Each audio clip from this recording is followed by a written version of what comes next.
नंदनाय नंदनंदनाय प्रभु नंदनंदनाय ओम नमो भगवते वासुदेवाय ओम नमो भगवते वासुदेवाय द्वारिका के नाथ प्रभु राधा वल्लभाय द्वारिका के नाथ प्रभु राधा वल्लभाय ओम नमो भगवते वासुदेवाय नागनाथाय प्रभु नागनाथाय नागनाथाय प्रभु नागनाथाय ओम नमो भगवते वासुदेवाय ओम नमो भगवते वासुदेवाय। गोपाल कृष्ण भगवान की जय। जय जय रघुवीर समर्थ। आता आपण पुढच्या अध्यायाला सुरुवात करत आहोत। स्कंद पहिला त्यातील 14वा अध्याय। आता या अध्यायामध्ये अपशकून पाहून युधिष्ठिरांना शंका येते. युधिष्ठिरांचं मन साशंक होतं. अनेक प्रकारचे विचार युधिष्ठिराच्या मनामध्ये येतात. आणि दुसरीकडे आपण पाहिलं मागच्या 2 अध्यायाचा रेफरन्स यामध्ये आहे की अर्जुन जे द्वारकेला गेले होते ते अजूनही परत आले नाही आणि अर्जुन अजून का परत आला नाही हा सुद्धा विचार युधिष्ठिराच्या मनामध्ये येतो. आणि अनेक प्रकारचे अपशकून जे आहेत त्यामुळे आता काहीतरी अघटित घडेल ही शंका युधिष्ठिराच्या मनामध्ये येते. मागच्या 2 अध्यायाचा रेफरन्स या ठिकाणी आहे. स्कंद पहिला अध्याय 10वा आणि स्कंद पहिला अध्याय 12वा. 10व्या अध्यायामध्ये आपण पाहिलं की हस्तिनापुराहून जेव्हा द्वारकेला श्रीकृष्ण जात होते त्यावेळेसची गोष्ट आहे. अजातशत्रू प्रतनाम गोपिथाय मधुद्विषाः परेभ्यः शंकिता स्नेहात प्रांगयुक्त चतुरंगिणी. म्हणजे आपल्या या श्रीकृष्णावरल्या प्रेमामुळे युधिष्ठिराने असा विचार केला की आता इतका दूर अनर्थ देशामध्ये द्वारकेला प्रभू जात आहेत, त्यामुळे रस्त्यामध्ये न जाणो कोणी यांच्यावर हल्ला केला तर आपल्याला आपल्या बंधूचं म्हणजे श्रीकृष्णाचं रक्षण करता आलं पाहिजे. म्हणून युधिष्ठिराने आपलं काही सैन्य त्यांच्याबरोबर पाठवलं. म्हणजे पाहता भक्त भगवंताच्या रक्षणासाठी विचार करून सैन्य पाठवत आहे. म्हणजे या सगळ्या लीलाच आहेत. आणि कृष्ण जे म्हणतात, आपण म्हणतो कृष्ण आणि अर्जुन यांचं नातं काही वेगळंच आहे. पांडवानाम धनंजय ही विभूती सांगितलेली आहे. भगवंताच्या अनेक विभूतीमधलं 5 पांडवांमधला अर्जुन ही माझी विभूती आहे असं सांगितलं. म्हणजेच अर्जुनावर भगवान श्रीकृष्णाचं अत्यंतिक असं प्रेम आहे. आणि त्यामुळे आपण नेहमी म्हणतो की नर आणि नारायण, तसं अर्जुन आणि भगवंत असं हे नातं आहे. आणि त्या नात्यामुळे जाताना त्यांनी अर्जुनाला बरोबर नेलं भगवान श्रीकृष्णाने. आणि युधिष्ठिराच्या सहमतीने अर्जुनसुद्धा या सगळ्यांच्या बरोबर द्वारकेला गेलेले आहेत. हा भाव 10व्या अध्यायात येतो पहिल्या स्कंदाच्या. आणि पुढे अजून एक येतो, ततो राज्ञा अनुज्ञात कृष्ण या सहबंधुभिः यथो द्वारवतीं ब्रह्मन् सार्जुनो यदुभ्य व्रतः. म्हणजे हा श्लोक त्या ठिकाणी आहे की असं त्या ठिकाणी अर्जुन गेलेला आहे आणि अर्जुनाला जाऊन पुष्कळ दिवस झाले आणि तिकडची अजून काही वार्ता नाही. आजही आपण जेव्हा आपल्या नातेवाईकांना स्टेशनवर, विमानतळावर कुठेही आपण जेव्हा नेऊन सोडतो तेव्हा त्यांना सांगतो 4-4दा. गाडी निघत असताना, बस निघत असताना सुद्धा ओरडून सांगतो. कदाचित त्यांना ऐकू पण येत नाही, पण नेहमीच्या सवयीप्रमाणे ते नुसतं हात हलवून सांगतात, हो गेल्यावर आम्ही फोन करतो. त्यांनी म्हटलेलं याला ऐकू येत नाही, याने विचारलेलं त्यांना ऐकू येत नाही, तरी पण हा व्यवहार या प्रपंचामध्ये आपल्या आत्मिक सुखासाठी आपल्या नात्यातल्या संबंधामुळे आपण करत असतो. हे जसं आहे तसंच या ठिकाणी आहे. अर्जुनाला सांगितलंच असेल युधिष्ठिराने की तिकडे गेल्यानंतर पुन्हा तुझी खाली खुशाली आम्हाला कळव. पण झालं असं की पुष्कळ महिने गेले तरी अर्जुन काही परत आला नाही. तिकडून कुठल्याही प्रकारचे निरोप आले नाही. मग एके दिवशी या युधिष्ठिराला अनेक अपशकून जे आहेत ते दिसू लागले. अगोदरच सांगितलेलं होतं काळाची गती भयंकर होत आहे. ज्यावेळेस जो ऋतू यायला पाहिजे त्यावेळेस तो येत नाही. आपण पाहतो का आता हे ऑक्टोबर महिन्यात ऑक्टोबर हीट शब्द आहे आपल्याकडे. यावर्षी त्या ऑक्टोबर हीटचा प्रताप आपल्याला पाहताच नाही आला. यावर्षी पाऊस जो आहे तो पाऊस इतका वाढला की आता खरं म्हणजे थंडी असायला पाहिजे, पण अजूनही पावसाचा कहर सगळ्या भागांमध्ये सुरूच आहे. त्याचप्रमाणे उन्हाळ्यामध्ये जे ज्या वस्तू जे ऋतू ज्या ऋतूमध्ये असायला पाहिजे ते ऋतू त्या ऋतूमध्ये येत नाहीत. असा काळ आता आलेला आहे की पावसाळ्यात पाऊस नाही, हिवाळ्यात पाऊस येतो. लोक क्रोधी आहेत, लोभी झालेले आहेत आणि असत्य बोलणारे झालेले आहेत. त्या काळात या सगळ्या विकारांपासून लोक दूर होते, पण लोभ, दंभ आणि मोहग्रस्त अशी जनता झालेली आहे.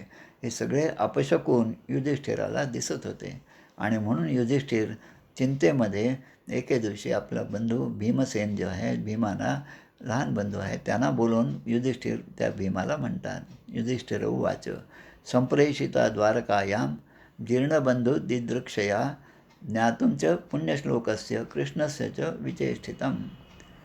भीमाला ते म्हणतात की अर्जुनाला यासाठी मी पाठवलं होतं की त्यांनी कृष्णाच्या बरोबर जावं, बरोबर काही सैन्यसुद्धा दिलेलं होतं त्यांच्या रक्षणासाठी आणि स्वतः माझा धाकटा बंधू अर्जुन हा सुद्धा त्या ठिकाणी होता.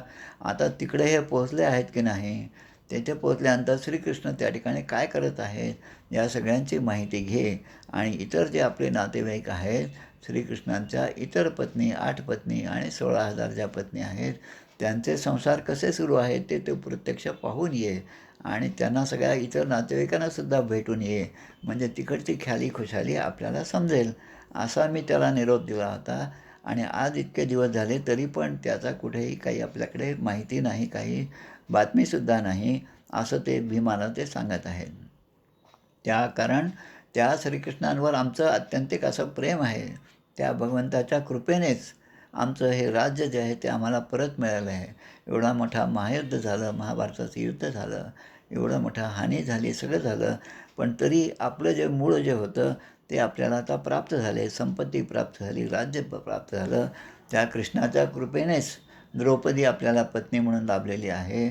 आपल्या प्राणाचं अनेक काळामध्ये, अनेक प्रसंगामध्ये त्याच कृष्णाने रक्षण केले आहे आणि आपलं कुळ जो आहे ते सुद्धा त्या कृष्णामुळेच आज जिवंत आहे, म्हणजे परीक्षित राजा जे आहे. त्यामुळे संतान, प्राण, कुल, पत्नी, राज्य आणि संपत्ती या सगळ्यावर आणि शत्रूंवर विजय मिळवणं, आपण जो हा सगळा विजय मिळवलेला आहे तो केवळ त्या भगवान श्रीकृष्णाच्या कृपेमुळेच आपल्याला विजय प्राप्त झालेला आहे. आकाशात उल्कापात होत असताना त्या ठिकाणी दिसतात. पृथ्वीवर सुद्धा भूकंप आहे आणि शरीरात रोग आहेत. म्हणजे या तिन्ही गोष्टी आपणही आजही पाहतो. आपण टी व्हीवर आपल्याला नेहमी दिसतात. एखाद्या नारळाच्या झाडावर वीज पडली आणि ते पूर्ण झाड जळत गेलं, हे सुद्धा आपण टी व्हीवर आत्ताच पाहिलेलं आहे. पृथ्वीवर भूकंप होत आहेत. भूकंपाने अनेक प्रकारचे नाश जो आहे तो होत आहे आणि शरीरामध्ये रोग होत आहे. कोरोनासारखी बिमारी आहे आणि अजूनही नवीन नवीन व्हेरियंट सापडत आहेत, अशा बातम्या येतात. तर असे अपशकुन, याला अपशकुनच म्हणतात. युधिष्ठिर म्हणतात, एवढे सगळे अपशकुन पाहून माझ्या मनामध्ये मात्र फार मोठं विरह आणि दुःख होत आहे की लवकरच एखादं मोठं संकट आपल्यावर येईल का काय असं वाटतंय मला.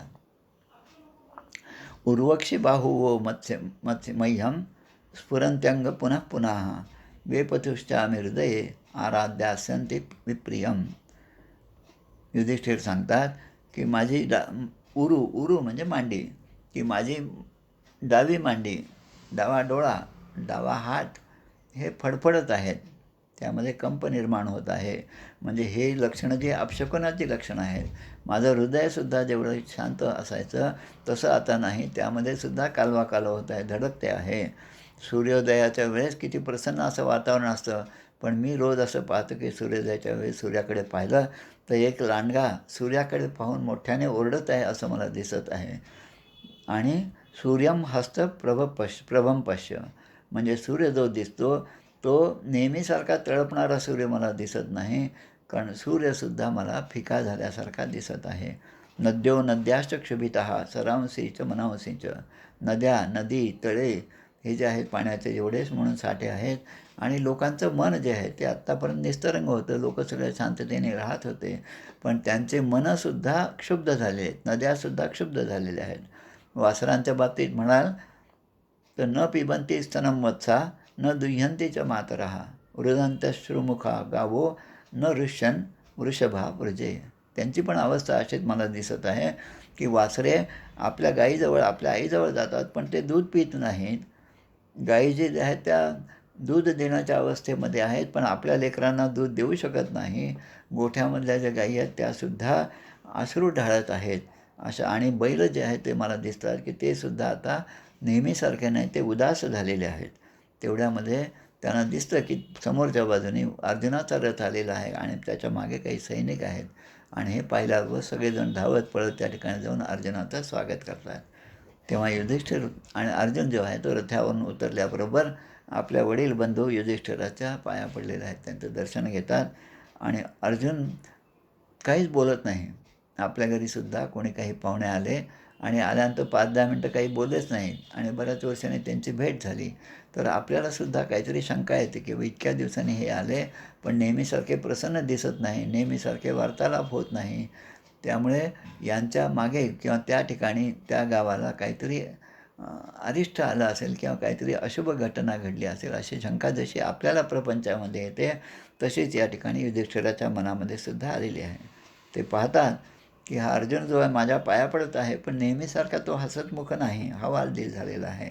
त्याचे तोंडसुद्धा खाली आहे, म्हणजे नजरेला नजर न भिडवता अर्जुन त्या ठिकाणी उभा आहे आणि त्याच्या डोळ्यामध्ये सुद्धा अश्रू दिसून येत आहेत. चेहरासुद्धा निस्तेज झालेला आहे. युधिष्ठिर हे सगळं पाहून भयभीत झाले आणि युधिष्ठिराने अर्जुनाला विचारले, कच्चित दानार्थ पुर्यान्न स्वजनाः सुखमासते मधुभोज दाशार्हा अर्ह सात्वता अंधक पृष्णया. म्हणजे द्वारकेमध्ये आपले जे नातेवाईक आहेत, आता मागच्याच वेळेस आपण या सगळ्या घराण्यांचा उल्लेख केला होता. मधु, भोज, दाशार्ह, अर्ह, सात्वत, अंधक आणि वृष्णी हे सगळे कुळ आहेत. यादव कुळातले हे सगळे मोठमोठे घराणे आहेत. त्यातील यादव सगळे कुशल आहेत ना, असा प्रश्न विचारला. आपले आजोबा शूरसेन, त्याच्यानंतर आपले मामा वसुदेव म्हणजे कुंतीचे भाऊ आपले मामा, किंवा देवकी माता किंवा तिच्या 7 बहिणी यांचाही उल्लेख आपण मागच्या अध्यायात केला होता. या सगळ्या आनंदात आहेत ना, असं ते प्रश्न विचारतात. आणि मग असं होता मग म्हणतात त्या दुष्ट कंसाचे पिता, पुत्र जरी दुष्ट होता तरी उग्रसेन आहे, मथुरेचं राज्य कृष्णाने त्या उग्रसेनाला दिलेलं होतं. ते उग्रसेन कसे आहेत, त्यांचा भाऊ जो आहे देवक म्हणजे देवकीचे वडील, ते सगळे चांगले आहेत ना, ते सगळे हयात आहेत ना. त्यानंतर त्यांची मुलं, कृष्णाची मुलं ही सगळी ऋतिक, कृतवर्मा, अक्रूर, जयंत, गद, सारण, शत्रुजित हे सगळे चांगले आहेत का. कृष्णाची मुले सुषेण, चारुदेष्ण, जांबवती पुत्र सांब हे सगळे ठीक आहेत ना. म्हणजे प्रत्येकाची विचारणा त्या ठिकाणी अर्जुनाकडे त्याने केलेली आहे. भगवान अपि गोविंदो ब्रह्मण्यो भक्तवत्सला कच्चित पुरे सुधर्मायाम सुखमास्ते सुरदभृतः. आता सगळ्यांची विचारणा केली तरी पण अजूनही अर्जुनाच्या तोंडून एकही शब्द निघालेला नाही. म्हणून पुन्हा युधिष्ठिरांना पुन्हा ती शंका आहे ती, भगवान अपि गोविंदो ब्रह्मण्यो भक्तवत्सला. प्रत्यक्ष भगवान श्रीकृष्ण जे ब्राह्मणांचा बाजू घेणारे, भक्तवत्सल असणारे, कच्चित पुरे सुधर्मायाम म्हणजे आपल्या नगरामध्ये असणाऱ्या सुधर्मा ही जी सभा आहे त्या सुधर्मा सभेमध्ये आनंदात आहेत ना भगवान श्रीकृष्ण. कच्चित त्रेनामयम तात भ्रष्टतेजा विभावसिने अलब्ध मानव ज्ञानम किंवा तात चिरोषिता. युधिष्ठिर प्रश्न विचारतो, अर्जुना पण हे सांगून कुशल आहेस ना, तू तरी कुशल आहेस का, असा म्हणजे शेवटी प्रश्न आता कृष्णापर्यंतची पण विचारणा केली. आता म्हणतात अर्जुनाला म्हणतात की तू तरी चांगला आहेस ना, कारण मला तू निश्चयच दिसतो आहे. एरवी तुझ्याकडे एवढं गांडीव धनुष्य आहे, एवढी सगळी शक्ती आहे, अस्त्र शस्त्र विद्या तू शिकलेला आहेस आणि तुझा पराजय कोणीही करू शकत नाही. मग येताना किंवा जाताना तुझ्यावर कोणी हल्ला केला का. एखादं गवळ्याचं पोर, अर्जुन पुढे सांगतात की गवळ्याच्या पोराने सुद्धा मला या शस्त्रविद्येमध्ये बाणयुद्धामध्ये सुद्धा मला हरवलं. म्हणजे एवढा मी निष्प्रभ झालो. कशामुळे, तर माझ्या मागे असणारा भगवंत तो आता नसल्यामुळे माझ्यावर अशी वेळ आली आणि म्हणून अर्जुनाला खूप वाईट वाटत होतं. युधिष्ठिर विचारतात, इतके दिवस तू त्या ठिकाणी राहिलास, द्वारकेमध्ये पुष्कळ दिवस राहिलास, 6-7 महिने. त्यावेळी तिथल्या तुझ्या राहण्याच्या दरम्यान कुणी तुझा मानसन्मानात तर काही ठेच पोचवलेली नाही ना. तुझा मानसन्मान काही कमी तर झाला नाही ना. तुझा अपमान कोणी केला का, अपमानास्पद किंवा अमंगल असं कोणी तुझ्याशी बोललं का. असे पुन्हा प्रश्न विचारतात. मग आणि पुन्हा मग म्हणतात की या सगळ्या गोष्टी म्हणजे ज्या ज्या गोष्टीपासून आपण दूर राहायला पाहिजे त्याची ती शंका आली आणि म्हणून त्या त्या घटना ते विचारतं की शरण आलेला ब्राह्मण आहे, बालक आहे, गाय आहे, वृद्ध, रोगी, स्त्री, एखादा प्राणी, अशांना तू जे तुला मदतीसाठी तुझ्याकडे आले त्यांना तू झिडकारलेस का? एखादा गाय आली आणि मागे कसाई लागलेला आहे, ती गाय तुमच्याकडे धावत येत आहे आणि त्या गायीने ती गाय नंतर कुठे गेली हे सुद्धा तुम्हाला माहीत आहे. आणि मग त्या गायीची हत्या करणारा जेव्हा मागून येतो तलवार घेऊन आणि तो जेव्हा आपल्याला विचारतो, या ठिकाणी तुम्ही गाय पाहिली का? आणि मग सत्य बोललं तर त्या गायीचा मृत्यू आहे आणि असत्य बोललं त्या गायीला जीवदान मिळणार आहे. मग अशा वेळेस आपण काय करावं? सत्याने वागावं का असत्याने? हा विवेक माणसाच्या ठिकाणी असला पाहिजे. तसं या ठिकाणी तुझ्या शरण आलेल्या ब्राह्मण, बालक, गाय, वृद्ध, रोगी, स्त्री, प्राणी अशांना तू झिडकारले तर नाहीस ना? किंवा अजून एक काही शंका येतात ते विचारतात की ज्यांना आपण अन्न दिले पाहिजे अशा मुलांना, वृद्धांना सोडून तू एकट्यानेच भोजन केलंस की काय? म्हणजे किती किती प्रकारे त्यांनी हे प्रश्न विचारले ते पहा. आणि म्हणून या सगळ्या गोष्टींपासून आपण सावध राहायला पाहिजे. न शोभणारे असे निंदनीय कृत्य तू तर केले नाहीस ना? असं तू करणार नाहीस याची मला खात्री आहे. तरी पण तुझ्याकडून झालं असेल तर ते सुद्धा तू मला सांग. न जाणो आता शेवटचा उपाय त्यांच्या मनामध्ये आला युधिष्ठिराच्या आणि ते बोलून दाखवतात. किंवा मला तरी असं वाटतं की परमप्रिय असे प्रियतम परमसुरज असे आपले भगवान श्रीकृष्ण जे आहेत त्यांचा तर विरह आपल्याला झाला नाही ना. मग आता शेवटचं ट्रम्प कार्ड म्हटल्यासारखं कृष्णाने तर काही देह ठेवला नाही ना की ज्यामुळे तू असा एवढा उदास झाला आहे. याशिवाय तुला दुःख होण्याचे मला तरी दुसरे कारणच दिसत नाही. असं विचारल्यानंतर अर्जुन जे आहेत ते पुन्हा मोठमोठ्याने पुन्हा रडायला लागलेले आहेत आणि आपल्या बंधूंच्या जवळ उभं राहून अर्जुनाने ते सगळं दुःख व्यक्त केलेलं आहे. आणि या ठिकाणी इति श्रीमद्भागवते महापुराणे पारमहंस्यां संहितायां प्रथमस्कंदे युधिष्ठिर विर्तको नाम चतुर्दशोध्याय.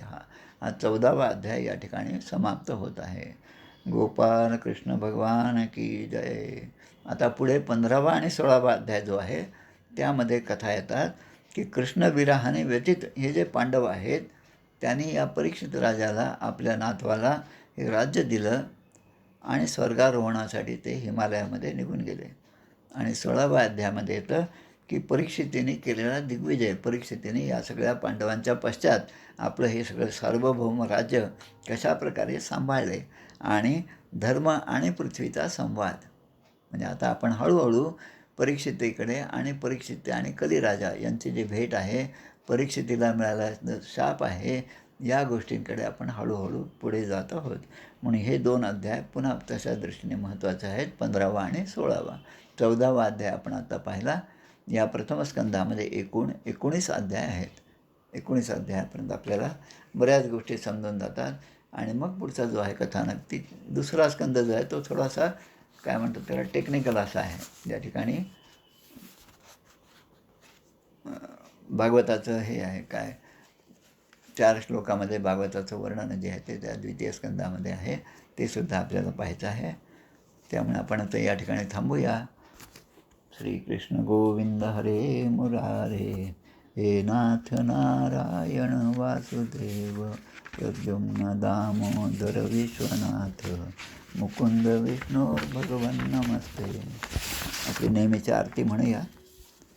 जय हो जय श्री भागवता, आरती करी तुझ भगवंता.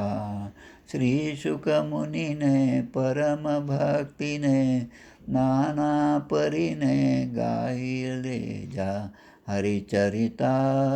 आरती करी तुझ भगवंता, वेद तरुचे मधुर फळ, स्वादुरसे जे सोज्वळ. आत्मा राम मुनी अचल, सेवुनी करीती जन सफळ. महापर्वणी आली अवनी, की अघहरिणी भवजल तरणी. ती पतिता आरती करी तुझ भगवंता. येथे व्यासांची वाणी सार्थक हरिगुण गावोनी. शास्त्र पुराणी मुकुटमणी परम प्रेमामृत जननी. सहज सेविका भाविक भक्ता उदारदाता मोक्ष तत्वता देहाता. आरती करी तुझ भगवंता. गमते जणू मानस तीर्थ 12 सोपाने युक्त. निर्मल भक्ती जले भरित विहरे हरिहंस चितेत. श्लोक सुकुमले संत अलिकुले सेवुनी रमले भान विसरले रस पिता. आरती करी तुझ भगवंता. अपार महिमा ग्रंथाचा वदवेना कोणासाचा. मेवा कविवर संतांचा प्राणची कीर्तनकारांचा. जणू बोधाचा स्वयंप्रभेचा 12 कलीचा रवी अंतरीचा तमहर्ता. आरती करी तुझ भगवंता. ग्रंथ नव्हे हा श्रीकृष्ण गीते वेधी मन पूर्ण. अनन्य होता या शरण खचित टळे जन्म मरण. त्रिताप जाती चिरये शांती नाथ हि वदती रामपदी ठेवी माथा. आरती करी तुझ भगवंता. जय हो जय श्री भागवता. आरती करी तुझ भगवंता. गोपाल कृष्ण भगवान की जय. जय जय रघुवीर समर्थ. सर्वांना दिवाळीनिमित्त हार्दिक शुभेच्छा.